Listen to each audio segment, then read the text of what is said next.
Bien, ¿se escucha bien? Ahora que tengo este micrófono, no sé si estemos conectados. Amados hermanos, otra vez les saludo a todos los que en este momento se están conectando en directo allí en sus casitas. Qué preciosa epístola hemos estado estudiando, la primera del apóstol Pedro. Estamos entrando ya al versículo 8 del capítulo 3 de la primera epístola que escribiera el apóstol Pedro a todos aquellos hermanos que estaban siendo perseguidos por Nerón y que estaban sufriendo verdaderamente estragos en sus físicos, en sus familias, en sus corazones, en sus almas, y lo que era más difícil, estaban siendo atacados en su fe.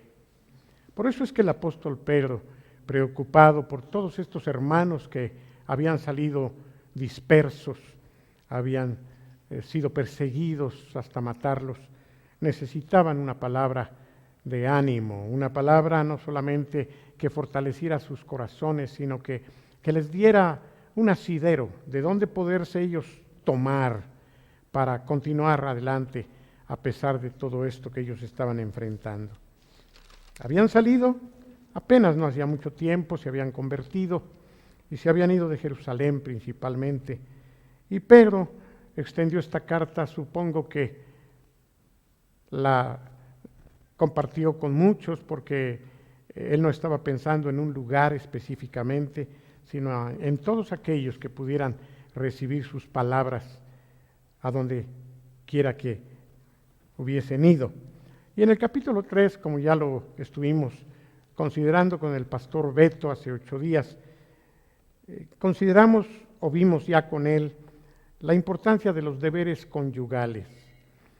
Los cristianos que apenas estaban conociendo el camino necesitaban tener claridad de cómo debía comportarse el esposo, cómo debía comportarse la esposa. Era muy importante que ellos que estaban bombardeados y habían venido de religiones paganas tuvieran desde el punto de vista de Dios, no solamente de la ley, sino de la ley de la gracia y del Espíritu, claridad en cuál debía ser su comportamiento como hijos de Dios, ya no como judíos meramente, sino como cristianos.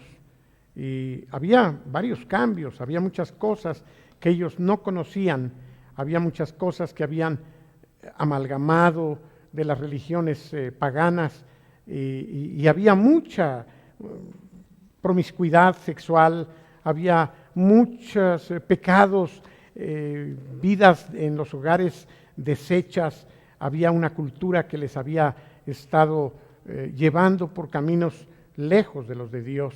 Y ahora el apóstol Pedro estaba preocupado por ellos.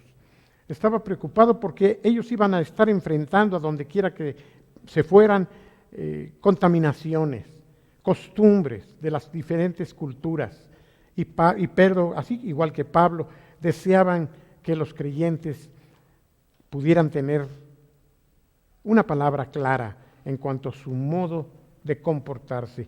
Y principalmente, como debiera ser algo fundamental, estaba preocupándose por los matrimonios, por los esposos, por las esposas, porque entendemos que de ahí se deriva todo lo que necesita saber las demás personas, los hijos y todos los demás.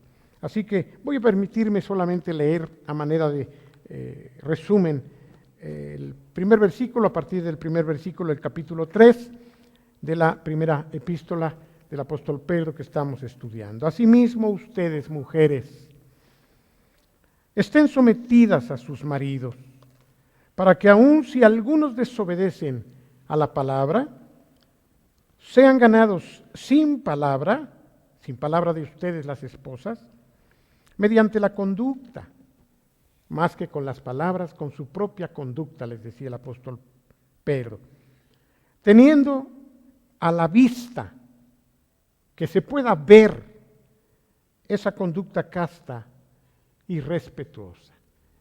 La castidad contraria a todo lo que en ese tiempo, repito, se estaba viviendo. Había una promiscuidad sexual increíble. Pedro tenía que marcarles con toda claridad cuál debía ser la conducta de las mujeres cristianas de esa época.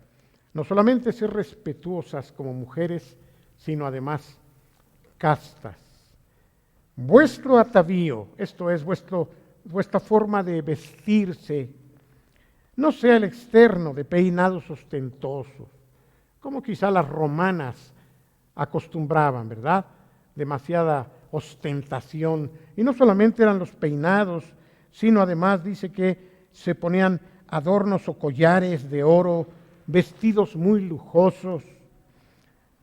Y Pedro les dice, eso no es algo que las hijas de Dios necesiten y no es algo grato a los ojos del Señor.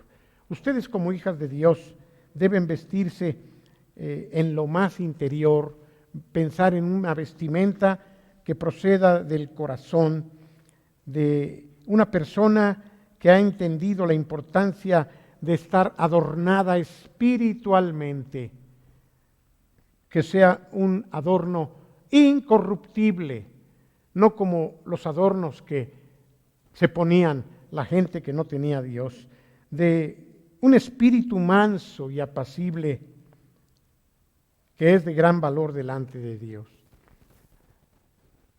¿Para qué se acostumbran a adornar las mujeres? No solamente las romanas y aquellas de la época.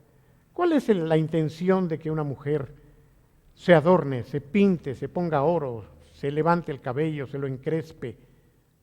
Bueno, tiene mucho que ver con el caer bien, tiene mucho que ver con el gustar a alguien, tiene mucho que ver con la vanidad, con el orgullo, ¿no es cierto? La soberbia, la voluptuosidad.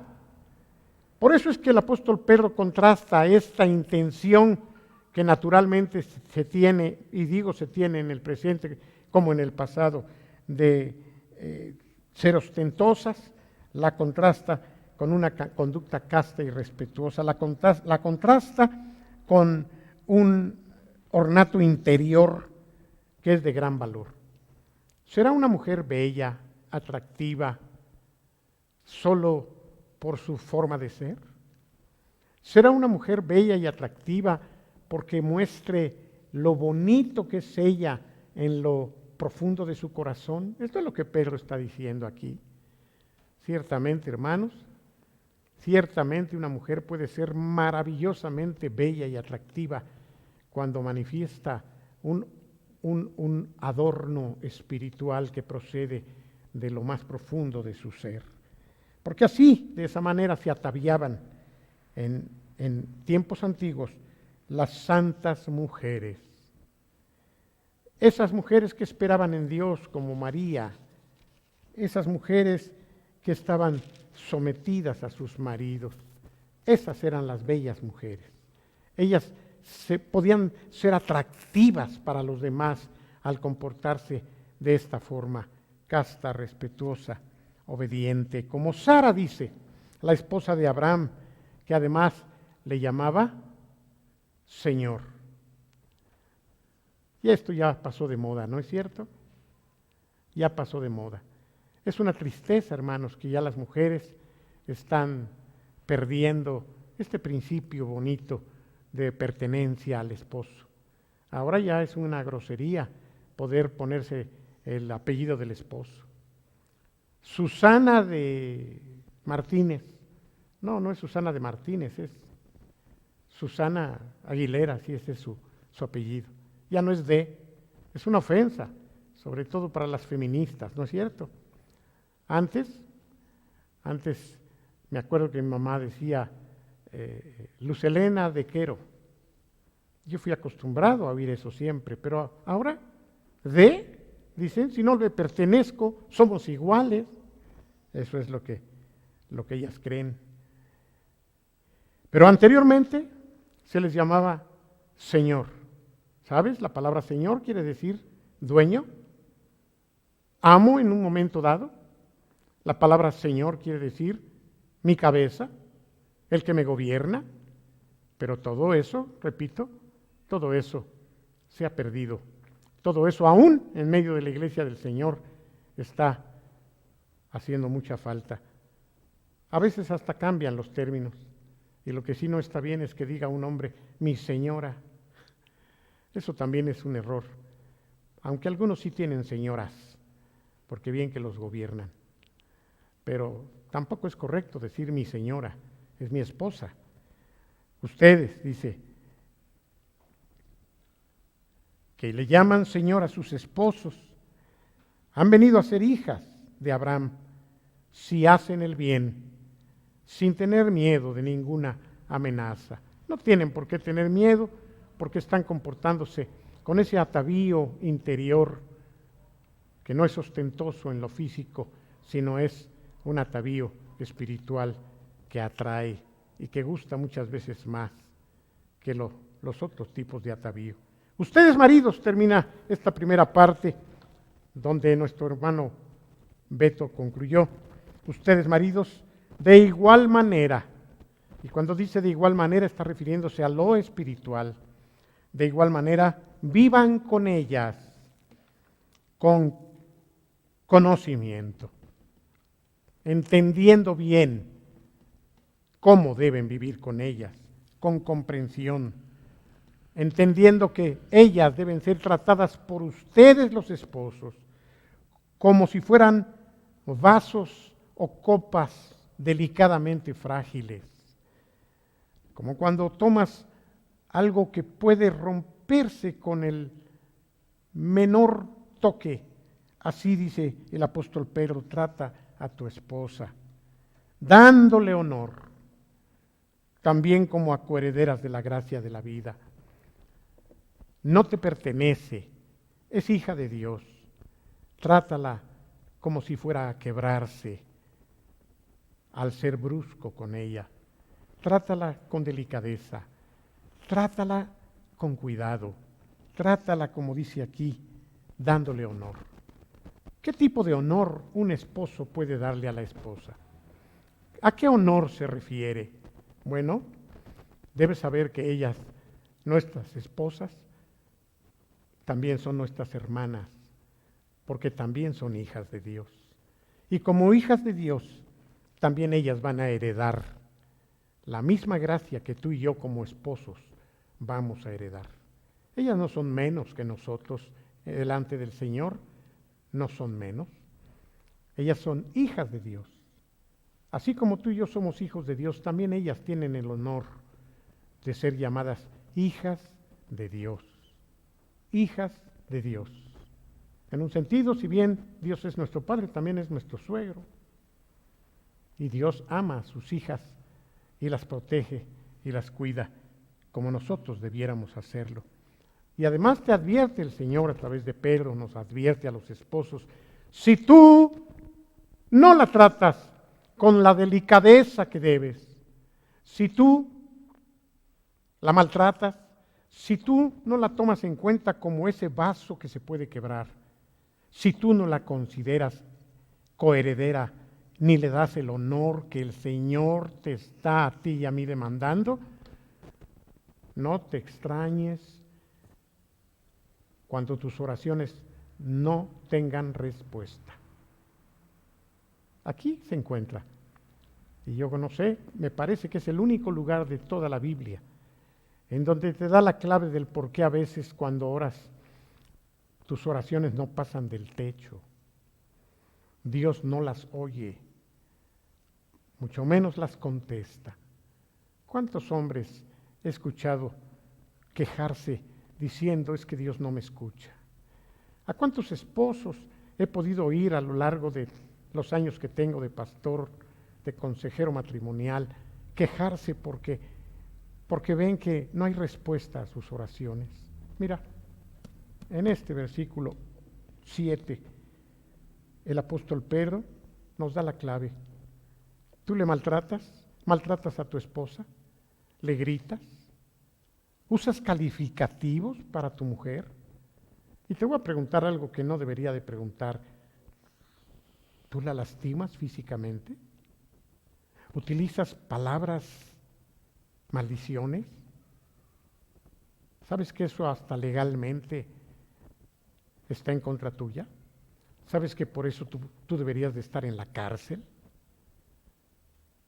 ¿Por qué las leyes en las que nos movemos en este México respaldan ahora más que nunca a la mujer maltratada? Pareciera que esto es una de las pocas cosas que se compaginan con lo que Dios demanda. Dios te dice, yo ni te voy a escuchar cuando tú maltrates a tu esposa. Y la ley te dice, si tu esposa te demanda por maltrato, tú vas a enfrentar a la ley y puedes llegar hasta la misma cárcel. Tremendo esto, hermanos. Pero ¿cuántas veces nosotros hemos pasado por alto estas advertencias? Tus oraciones no están siendo contestadas. Quizá tu enfermedad de tantos años ahí está porque eres un mal esposo. Quizá tú has pedido un mejor trabajo y no tienes un mejor trabajo porque tampoco estás tratando bien a tu esposa. Quizá tú has estado deseando tener una bendición X o Z y nomás no llega a tu vida. Tus hijos tampoco cambian, parece que están peor. Y todo se debe a la manera como tú le hablas a tu esposa, a la forma como tú quizá estás tratando a tu cónyuge. Cámbiale, modifica eso, prueba un camino distinto y verás, probablemente cuando ores vas a encontrar respuestas y te vas a sorprender, porque el que honra a Dios y honra a la esposa también recibe las contestaciones a sus oraciones. Solamente estoy interpretando esto. Pero vengamos ahora a esta segunda parte del capítulo 3 de la primera carta del apóstol Pedro. Dice la Escritura, en conclusión de esta primera parte, sean todos de un mismo sentir. En días pasados,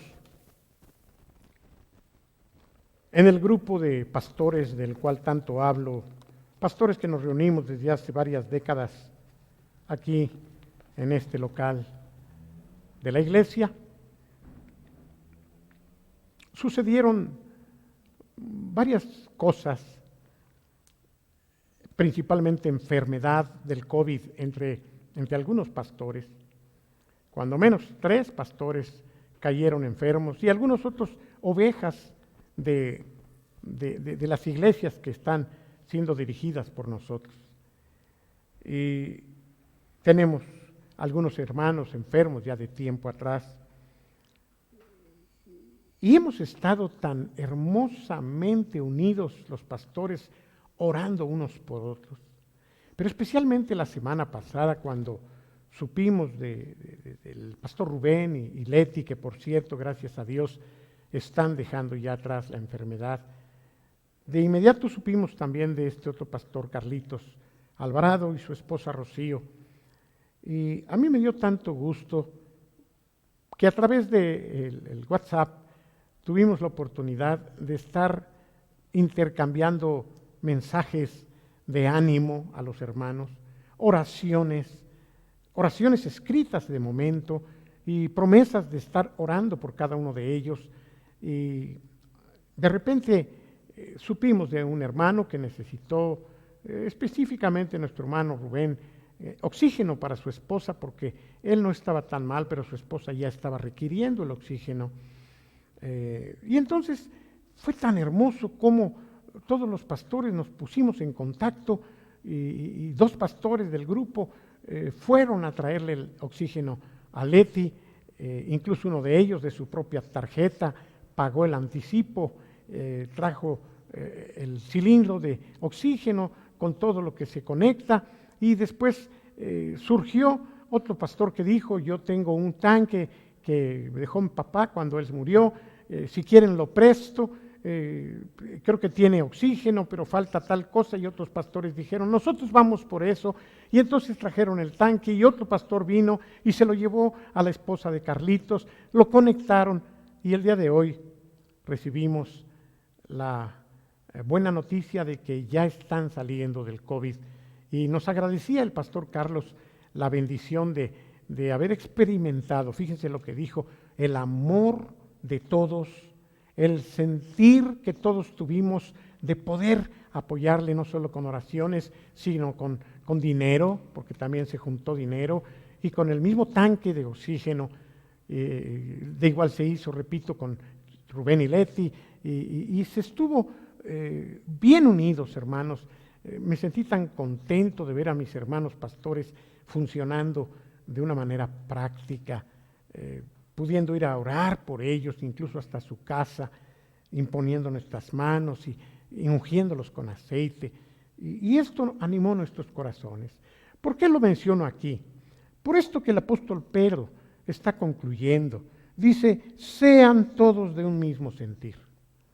Nuestro sentir cuando sucedió todo esto era, apoyemos orando, hagamos lo que tengamos que hacer, juntemos dinero entre todos, vayamos por los tanques, llevémoslos, conectémoslos, sean de un mismo sentir. ¿Qué sentir?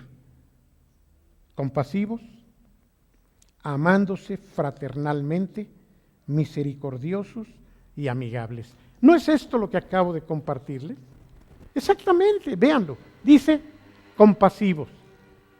Compasivo quiere decir que te mueves junto con otro en tu corazón con pasión hacia los demás. Que sientes en tu corazón el dolor de los demás y no te quedas quieto ni callado, sino que te mueve la compasión. Pero dice además de compasivo, amándose fraternalmente. Fratello es hermano en latín. Amándose fraternalmente. Amor de hermanos. Y eso fue lo que hicimos. No nos importó nada. De inmediato nos volcamos a favor de aquellos que están enfrentando esta terrible enfermedad. Misericordiosos. El hermano pastor Héctor Merino estuvo al borde de la muerte por el COVID, igual que su esposa, que no estuvo tan grave, pero él sí. Cuando él salió del COVID, él me dijo, hermano, yo ya no voy a ser igual, porque esto que me pasó mueve mi corazón para yo tener que ver por los demás de una manera distinta. Y miren que sí lo cumplió. Ahora que hubo estas necesidades, de inmediato me escribió y me dice, oye, el pastor Carlos, ¿cómo está en su economía? Le dije, bastante mal. Correcto. Y de inmediato le depositó dinero. Aquí está la compasión. Aquí está el amor de hermanos. Aquí está la misericordia. De inmediato, hermanos, de inmediato. Y con el pastor Rubén, él fue a verlo. Y le dijo, te voy a contactar con el doctor que a mí me sacó adelante. Y el doctor que sacó adelante a Héctor Merino, sacó adelante a Rubén y a Leti. Y también, yo no sé si pagó él las consultas, porque así es Héctor, pero también Carlitos recibió muy probablemente el pago de la consulta con el mismo doctor que sacó adelante a estos hermanos, y los tres han salido adelante con esta bendición. Esto es la compasión, el tener un mismo sentir, el amarnos fraternalmente, el ser misericordiosos y amigables. ¿Sabe lo que es un amigo? Aquel que está contigo en las buenas y en las malas, aquel que te va a apoyar, aquel que no le va a importar nada con tal de ayudarte. Eso es lo que el Señor nos concedió hacer ahora en el grupo de los pastores. Yo estoy muy contento por eso, hermanos, muy contento. Esto es lo que el Señor quiere, pero también, no solo entre los pastores. Podrían decir, bueno, pues los pastores tienen la gran obligación de ser luz, de ser dechados de la grey, como dice el mismo Pedro. Pero ¿y los demás? ¿Los demás no están llamados también a ser de un mismo sentir? ¿Tú eres de un mismo sentir con tus hermanos en Cristo? ¿Tú eres de un mismo sentir compasivo? ¿Tú amas a tus hermanos como tus propios hermanos en la carne? ¿Tú eres misericordioso? ¿Te mueves en el corazón a misericordia? ¿Tú eres amigable? ¿Te muestras amigo con los demás? Y ahora va a hablar desde un punto de vista negativo. Bueno, hablando de lo que es negativo, dice el apóstol Pedro, no solamente sean ustedes de un mismo sentir, compasivos, amándose fraternalmente, misericordiosos y amigables, sino tengan cuidado de no devolver mal por mal. Tampoco maldición por maldición. No hagan eso, sino por el contrario, bendiciendo, bien diciendo, diciendo bien, bendiciendo, sabiendo que fueron llamados con el fin de que heredaran bendición. Nosotros hemos heredado bendición. Así que si hemos heredado bendición, bendición hemos de dar. Ya venía yo para acá, antes de salir de casa, y tocaron a la puerta. Quiero decirles algo. Era el vecino con el que más problemas he tenido en los 24 departamentos que hay allí. Un vecino que no es fácil de amar, pero que en semanas pasadas o meses pasados, cuando nos regalaron papayas, chayotes, pepinos, yo pensé en mis 24 vecinos y pues hice varias bolsas, 24 bolsas para ser exactos, porque también yo tomé la mía. Y me fui y le toqué y le dije: Rogelio, te traigo esto, mire, en la iglesia hubo en demasía y ya repartimos y me acordé de ustedes, y se conmovió, como si le hubiera yo llevado no sé qué cosa. Me dice: no sabes cuánto te lo agradezco. Y después fue y me tocó, dice: oye, ¿tendrás más para llevarle a no sé quién? Claro, aquí está otra bolsa. Lo tomó como si hubiera yo dado no sé qué, hermanos. Hasta me pareció exagerado. Pues les repito, hoy salía de la casa y tocó a la puerta. Abrí, lo vi, le digo: pásate. Dice: no, mira, vengo de allá de Cuernavaca, donde tengo un lugarcito y mi tamarindo está pero repleto. Te quise traer, y me dio una bolsa de este tamaño de tamarindos como yo no los había visto, porque ya los que venden están todos apachurrados, ¿no? Que no hay problema porque finalmente se les quita esa cáscara, pero estos venían enteritos, se ve que ni siquiera los había tenido mucho tiempo. Y entonces yo le agradecí con todo mi corazón, le dije: Dios te dé más, Rogelio. Y me dijo: no digas eso. ¿Por qué hizo eso? ¿Por qué me trajo tamarindos? Ese al que yo digo que es de los más difíciles vecinos. ¿Por qué? Pues porque meses atrás yo hice eso y él se acordó. Él se acordó que yo tuve ese detalle, ahora él quiso compensar o recompensar lo que yo hice. Cuando nosotros somos amigables, entonces Dios es bendecido. Y a mí me da mucho gusto, no por los tamarindos, me da gusto porque esto abre puertas para que yo pueda hablarle de Jesucristo.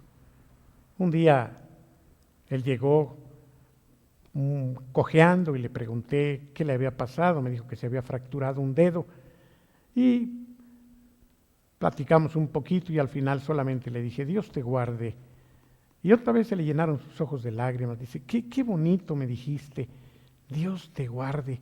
También a ti, me dice. La gente está tan necesitada de afecto. Esos que son más difíciles muchas veces son los que más necesitan. Esos que más mal nos pueden caer son los que pudieran convertirse más fácilmente.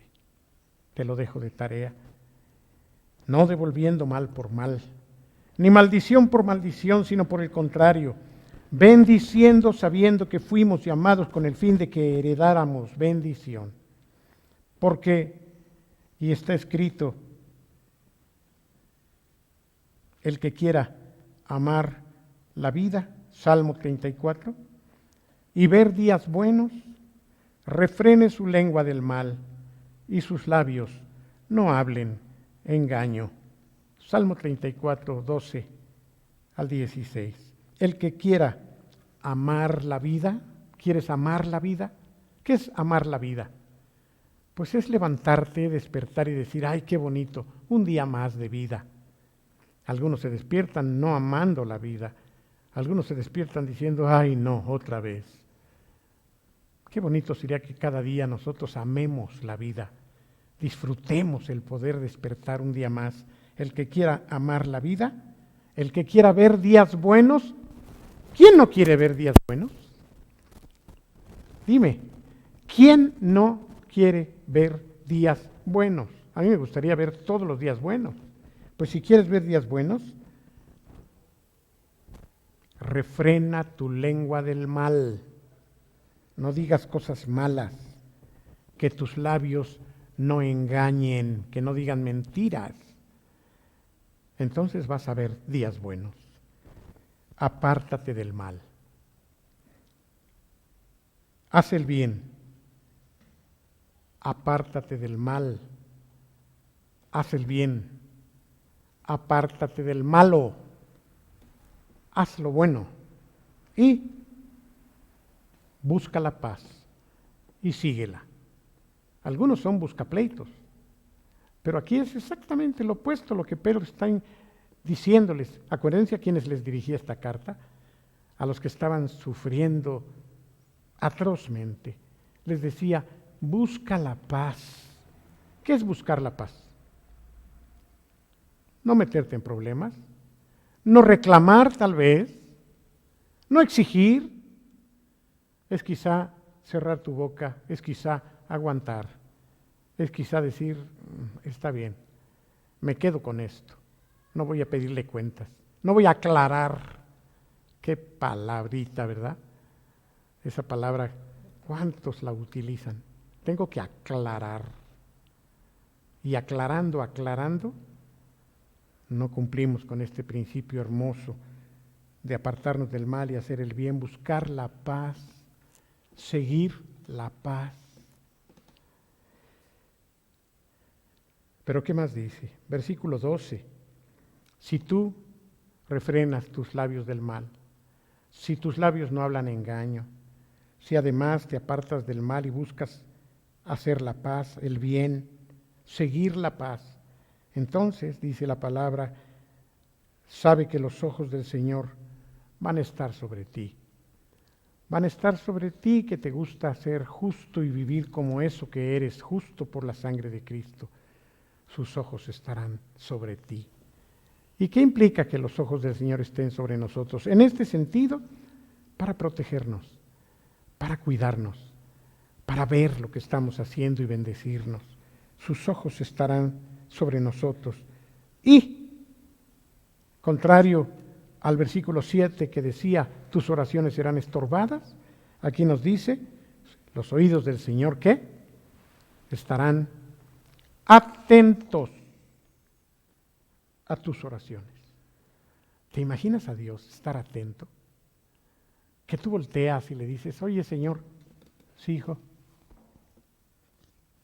a tus órdenes. ¿De qué se trata? Atento el Señor a nuestras oraciones. Qué bonito, ¿no? Él está atento. ¿Qué sería lo contrario? ¿Indiferente? No te oigo, no te veo. Pero en este caso, si tú estás queriendo amar la vida, refrenas tu lengua del mal, tus labios no hablan engaño, buscas la paz y la sigues, entonces el Señor estará atento, viéndote y oyéndote. Sin embargo, para los que no estén en esto, también hay una advertencia: el rostro del Señor estará contra aquellos que hacen el mal. ¿Cómo sería esto? ¿Molesto? ¿Rechazándote con su mirada? ¿Es posible que el Señor haga eso?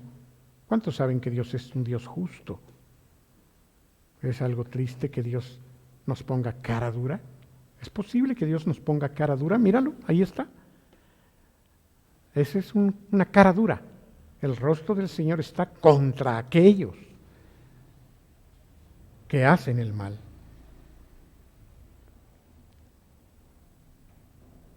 ¿Y quién es el que les va a poder hacer daño si ustedes tienen celo por el bien? Si Dios es por nosotros, decía el apóstol Pablo, ¿quién contra nosotros? Aquí Pedro dice, ¿y quién les podrá hacer el daño si ustedes tienen celo por el bien? Cuando tú tienes celo por hacer lo bueno, celo quiere decir deseos fervientes, coraje por hacer lo bueno. ¿Quién ¿quién podrá hacerles a ustedes algo malo si ustedes tienen celo por el bien? Versículo 14. Pero aún si haciendo el bien les pasara algo, porque también hay personas que hacen el bien y no siempre les va bien, pero por eso Pedro lo contempla aquí. El principio es que si tú estás buscando días buenos y como dice aquí, refrenas tu lengua del mal, tus labios no hablan engaño, te apartas del mal, haces el bien, buscas la paz y la sigues, en principio tú debes, igual que yo, tener la certeza de que nuestro Dios estará atento con sus oídos, atento mirándote. Pero aún, dice, preservándote, te va a guardar. Nadie podrá hacerte daño si tú tienes celo por hacer el bien. Pero podría ser, porque también se contempla en la palabra y vemos muchos casos así, que a pesar de que tú eres bueno, sucedan situaciones injustas en tu vida. ¿Es posible? Mira lo que dice el apóstol Pedro. Si tú llegas a padecer por causa de que haces las cosas justas, de todas maneras considérate dichoso. Es una buena oportunidad. No pienses que es algo malo. Al contrario, siéntete dichoso si te va mal cuando tú hagas algo bueno. ¿Por qué? No tengas temor de esa gente que cuando tú haces lo bueno te maltratan. No pienses que tú estás solo o que estás simplemente junto a esa persona. No olvides nunca que arriba de ti y arriba de ellos está Dios.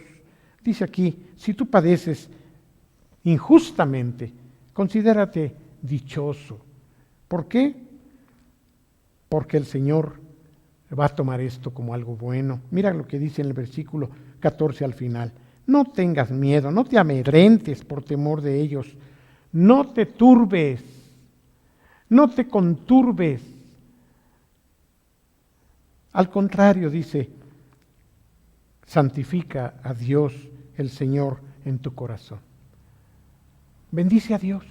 Dile, Señor, me está yendo mal. Tú sabes que no merezco que me trate así esta persona. Yo le hice bien y mira, Señor, pero no te sientas mal, dice. Al contrario, bendice a Dios. Santifícalo, alábalo. Y está preparado para presentar defensa.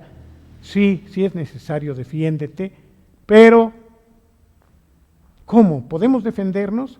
Sí, pero no dice que con golpes, no dice que con odio, no dice tampoco que con venganzas, dice con mansedumbre, con mansedumbre. ¿Te acuerdas a Jesús cuando le abofetearon? Parece que el Señor dijo, ¿por qué me pegas? Él no lo dijo de una manera enojada, sino para reflexión de aquel. Y aquí está diciendo lo mismo. Defiéndete, pero con mansedumbre y reverencia. Mansedumbre y reverencia. ¿Qué ejemplo podríamos poner de esto? Quizá tú prestaste dinero, vamos a poner este ejemplo tan común. Y como suele suceder cuando llega el día que te prometió pagar, vas y le dices, oye, hoy es el día que quedaste en pagarme. Pues ¿sabes qué? No te voy a pagar y hazle como quieras. Dice aquí que te defiendas. ¿Cómo sería defenderte? Con mansedumbre y con reverencia. Bueno, podrías tú decirle, oye, ¿sí recuerdas que yo te presté?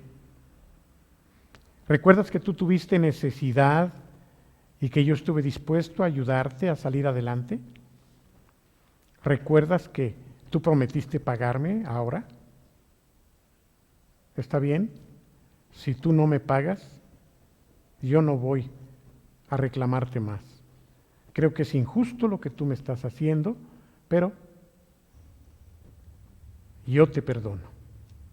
Esto sería defenderte con mansedumbre y con, ¿qué dice?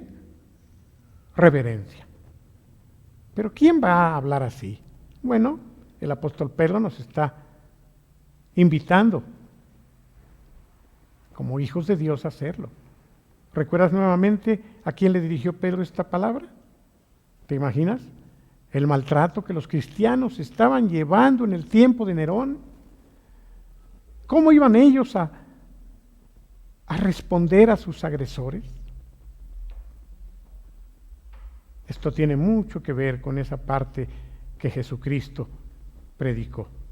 El que te hiera en una mejilla está dispuesto a que te pegue en la otra también. Y el que quiera llevarse de ti una prenda, dale de una vez tu saco. Podemos defendernos, sí, pero con mansedumbre y con reverencia. Ante todo el que os demande razón de la esperanza que hay en vosotros. Y esto es algo más específico. Paréceme que el apóstol Pedro, considerando el tiempo que aquellos creyentes estaban enfrentando, les dice, miren, ustedes van a padecer por causa de Cristo principalmente y por causa de su fe. Ustedes no tienen que quedarse callados, pero pueden ustedes defender su esperanza. ¿Cuál era la esperanza que ellos tenían?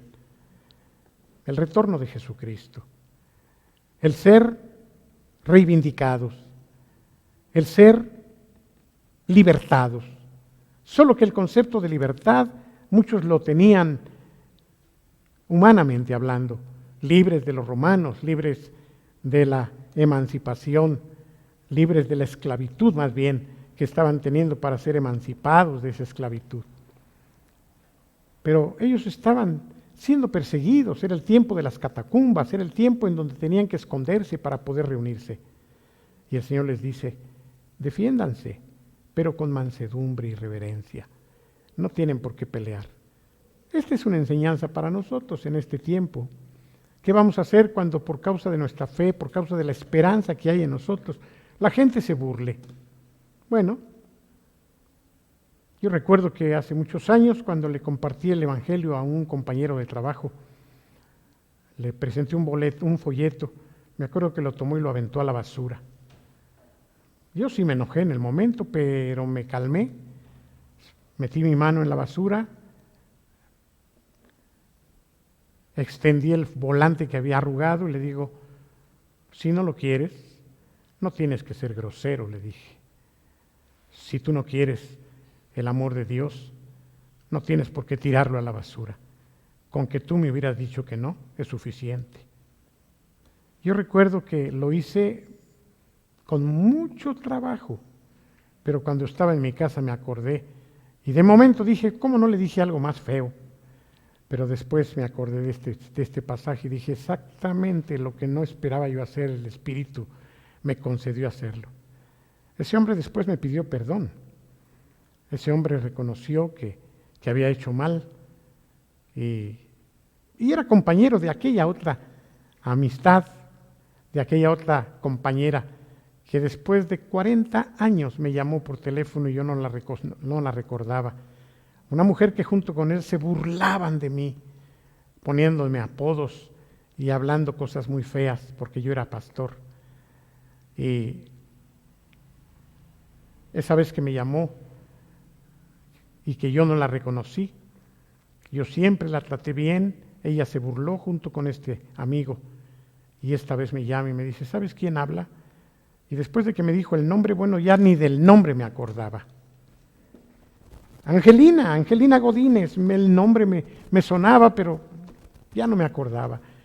¿Ya no te acuerdas de mí? La verdad no, le digo, me suena tu nombre. ¿No te acuerdas de Lindavista y de Teléfonos de México? Y de inmediato me acordé de la gordita. Angelina, le dije, sí soy yo. Caray, jamás hubiera yo imaginado. Qué gusto escucharte, le dije, ¿qué es de tu vida? Pues solamente te hablé para una cosa, me dijo. Quiero que sepas que yo soy hija de Dios. ¿Qué? ¿Tú eres hija de Dios? Sí, me dijo. Quiero que sepas que tú una vez me escribiste en un papel un pensamiento. ¿Te acuerdas que lo arrugué y lo tiré a la basura? Porque ella también lo hizo. Después lo saqué y me lo llevé a mi casa. Y cuando lo leí, me puse a llorar, Nunca te dije nada porque yo era muy orgullosa, pero quiero que sepas que ese papel lo traigo aquí en mi cartera desde hace 40 años. Le digo, ¿qué cosa? Ahí lo tienes, te lo voy a leer. Y entonces me lo leyó y me puse a llorar. Me dijo, nunca me he apartado de este pensamiento que tú me escribiste. Me taladró el corazón toda la vida hasta que alguien me compartió del Señor. Y ahora quiero que sepas que me casé con un pastor y soy gerente en Teléfonos de México en Pátzcuaro. Y ahora mi esposo es pastor y yo le ayudo en la iglesia. Pero no se me va a olvidar que Dios te usó a ti. Imagínense lo que yo sentí, hermanos. Pero yo nunca peleé con ellos, aunque ellos fueron muy groseros conmigo. Yo espero que también Vallejo, que era el apellido del otro compañero, esté ya en el camino del Señor. Al menos una de las peores era Angelina y se convirtió. ¿Esto funciona? Funciona, hermanos, aunque a veces no lo hagamos con toda la conciencia de espíritu que debiéramos. Si padecéis por causa de la justicia, dichosos sois, y no os amedrentéis por temor a ellos, ni os turbéis o conturbéis, sino santificad a Dios el Señor en vuestros corazones, y estad siempre preparados para presentar defensa con mansedumbre y reverencia ante todo el que os demande razón de la esperanza que hay en vosotros. ¿Y tú por qué crees? ¿Y tú por qué dejaste el catolicismo? ¿Y tú por qué ahora eres protestante? ¿Y tú cómo vas a responder a esas gentes? Con mansedumbre, con reverencia. Y si tú lo haces por el Espíritu, esto va a traer fruto. Esto va a ser una bendición para aquellos que nos están demandando. Teniendo buena conciencia, para que en lo que murmuran de ustedes como de malhechores, sean avergonzados esos que los calumnian, esos que hablan mal de ustedes, que tienen una buena conducta en Cristo. Yo te lo puedo decir, al menos en este caso de Angelina, fue algo tan, pero tan fabuloso, tan maravilloso, que esta palabra sí se cumplió, cuando menos en esa persona. Yo creo que ha habido otras, pero ahora no las recuerdo. Porque mejor es que ustedes padezcan haciendo el bien, si la voluntad de Dios así lo quiere, a que padezcan haciendo el mal. Sí, hay dos tipos de padecimiento. Podemos padecer por hacer el mal. Pues eso cualquiera lo vive, ¿no? Normalmente todos los que nos portamos mal cuando lo hacemos tenemos consecuencias malas. Pero dice, mejor es que padezcas haciendo el bien. ¿Cómo? Si estoy haciendo el bien. Pues sí, pero es mejor que padezcas de esa manera y no de la otra. La otra no es buena, porque además de que trae consecuencias y ofendes a Dios, tienes padecimientos. Pero si padeces haciendo el bien, eso es mejor, porque también Cristo padeció una sola vez por los pecados. ¿No hizo el bien y padeció? ¿No es nuestro ejemplo más precioso, nuestro bendito Señor, que haciendo el bien no solo padeció, sino murió por nosotros? El que era justo padeció por los injustos, pero lo hizo para llevarnos a Dios, siendo a la verdad muerto en la carne, pero vivificado en espíritu. Padre, perdónalos, porque no saben lo que hacen. Esto es padecer injustamente. Esto es padecer haciendo el bien. Esto es padecer haciendo el bien. ¿Tú has padecido haciendo el bien? Si lo has hecho no es por tonto, ni por conveniencia. Si lo has hecho y has sido movido por el Espíritu, seguramente fue por causa de Cristo. ¿Qué mejor padecimiento podemos nosotros tener que sea por causa del Señor?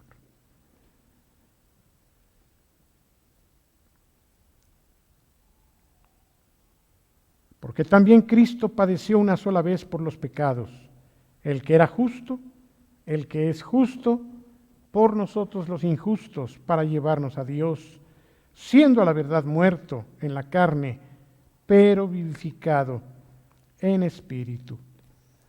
Yo no sé si en tu vida has llegado a experimentar vituperios, injusticias, maltratos, padecimientos injustos, y que tú puedas recordar que eso produjo bendición y vida. Si nunca lo has vivido, inténtalo. Dile, Señor, concédeme que a través de lo que yo padezca por los demás, eso sirva para que los demás reciban un testimonio y volteen sus ojos a ti. ¿Qué tal que lo pudieras pedir? Que comenzaras a pensar en ello al menos. Dice aquí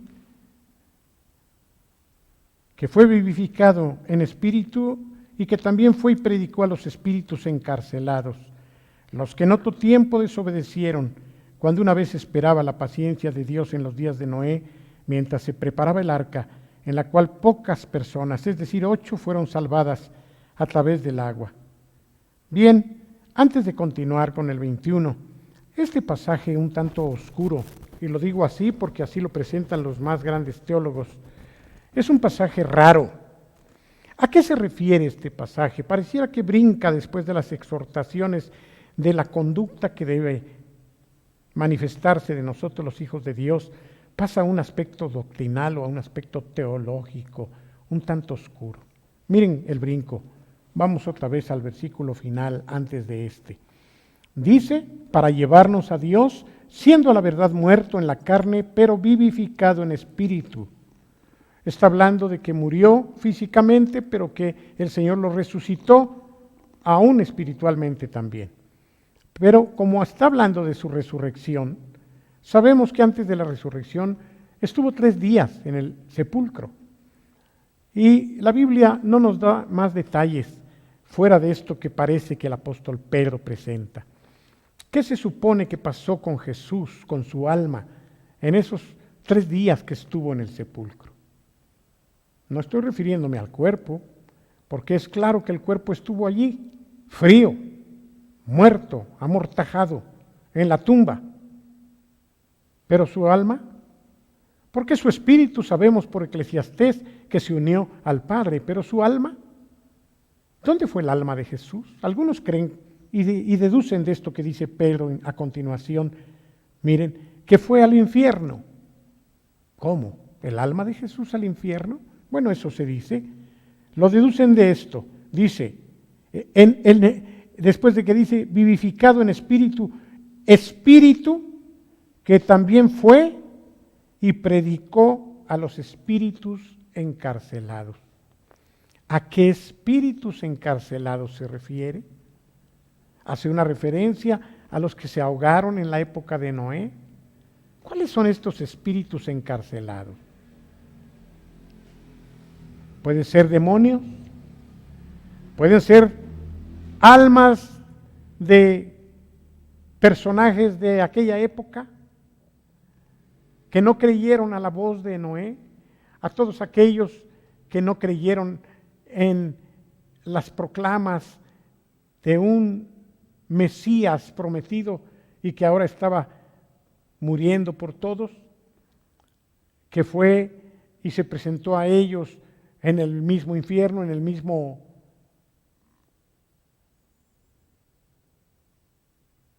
Gehenna, fue allá para decirles, miren, aún como un tormento más para ellos, decirles, yo morí y estoy a punto de resucitar y todos ustedes están ahora pagando lo que tienen que pagar por cuanto no creyeron en mí. Bueno, algo así se dice que pudo haber ocurrido. Fue y predicó, dice, a los espíritus encarcelados. Vamos a los Tesalonicenses, versículo 4. Capítulo 4, versículo 4, por favor. Hay una referencia allí en Primera de Tesalonicenses en relación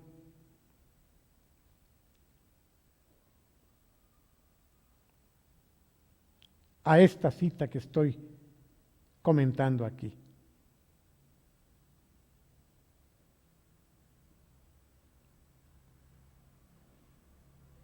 Déjenme ver si es la correcta, por favor.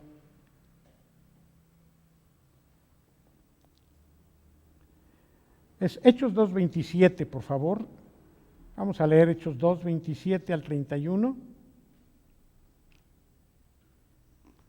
Hechos 2:27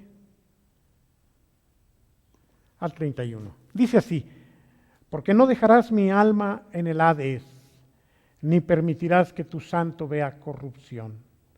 Me hiciste conocer los caminos de la vida, me llenarás de gozo con tu presencia. Varones hermanos, se os puede decir libremente del patriarca David, que murió y fue sepultado, y su sepulcro está con nosotros hasta el día de hoy. Pero siendo profeta y sabiendo que con juramento Dios le había jurado que de su descendencia en cuanto a la carne levantaría al Cristo para que se sentase en su trono, viéndolo antes, habló de la resurrección de Cristo, viéndolo antes, que su alma no fue dejada en el Hades, ni su carne vio corrupción. Vemos entonces que esta referencia, desde luego, se refiere a que Jesús no se quedó en la tumba, aunque no nos dice si en verdad fue durante esos 2 días a algún otro lado. Pero aquí dice que fue y predicó a los espíritus encarcelados. Personalmente creo que sí fue al lugar de tormento de todos los condenados, para que a los mismos demonios y a todos aquellos que le rechazaron les constara que Jesús estaba por resucitar y que había sido vencedor a pesar de que lo mataron. Yo creo eso. No hay mayor profundidad de comentario por cuanto hay muchas dudas.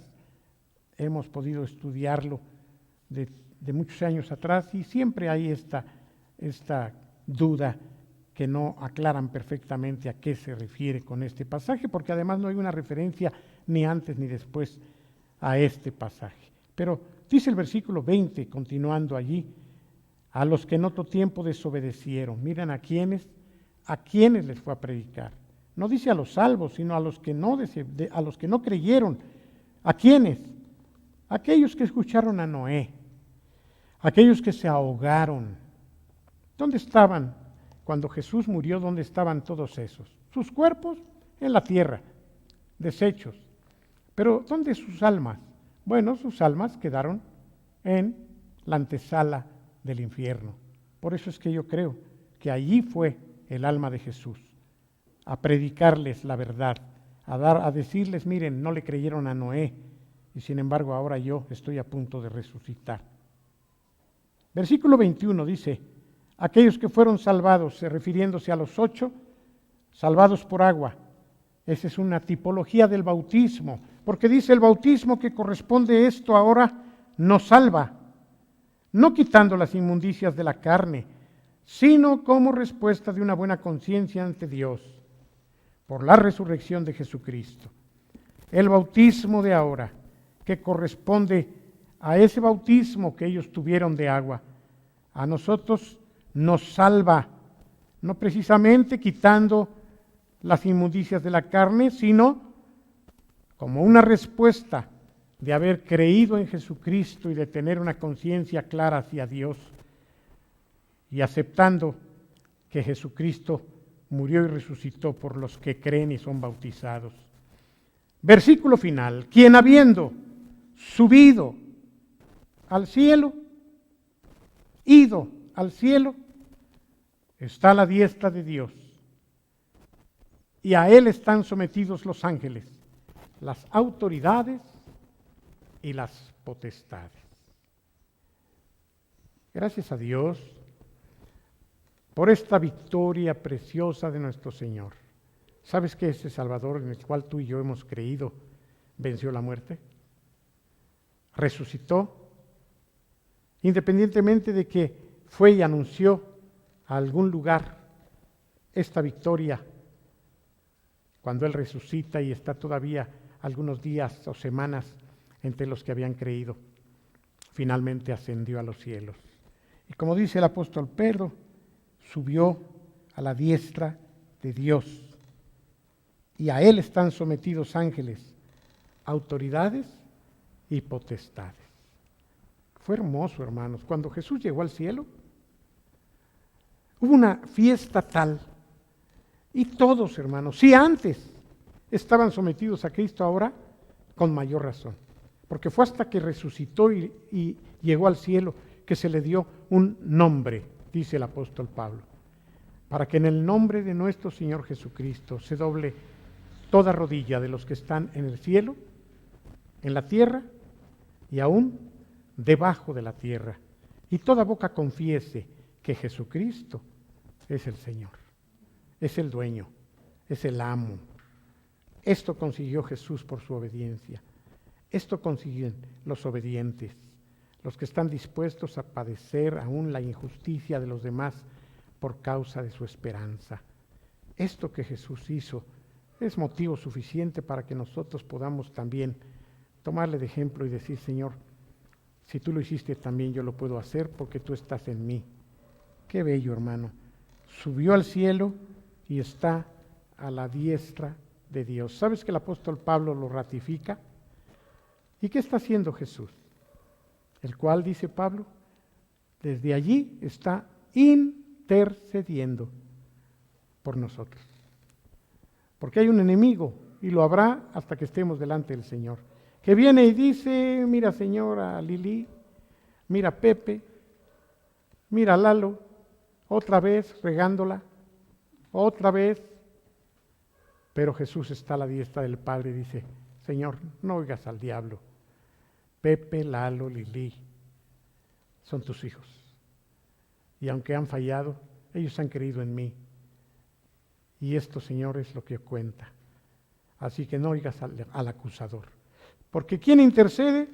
Pues aquel que necesita ayudar a alguien acusado, ¿no? Esa es la labor de Jesús, a la diestra del Padre. Interceder, hablarle a su Padre. No es María ante Jesús, como los católicos lo dicen. Ellos tienen una mezcolanza y están tan confundidos como lo estaba yo cuando fui también de esa religión popular. No es a Jesús por María, no, es al Padre por Jesús. ¿Qué necesidad tengo de ir abajo? Si puedo ir hasta arriba, y es a través de Jesucristo. Es Jesús mi puente, es Jesús quien me conecta con el Padre. Él es el que está a la diestra del Padre e intercede, pide por ti, pide por mí. Jesús pide por mí ahora. Eso es lo que dice aquí. Eso es interceder. Sábelo. Cuando tú estás buscando a Dios, Jesucristo ya está hablando de ti con el Padre, porque Él es el precioso intercesor. Por eso le damos la alabanza, por eso le damos la gloria al Señor. Vamos a dejarlo aquí, hermanos amados. Vamos a iniciar nuestro cuarto capítulo la próxima semana con el favor de Dios. Disfruta de esta preciosa epístola, vivámosla, hagámosla nuestra, recibamos la bendición de poder experimentar estas palabras que fueron para los creyentes de entonces y son para nosotros, porque el cielo y la tierra pasarán, pero su palabra no pasará. Que el Señor te guarde, hermano. Nos vemos el domingo a las 11 en punto, si Dios nos concede vida, para cantar y recibir más palabra del Señor. Gracias por tus diezmos y ofrendas.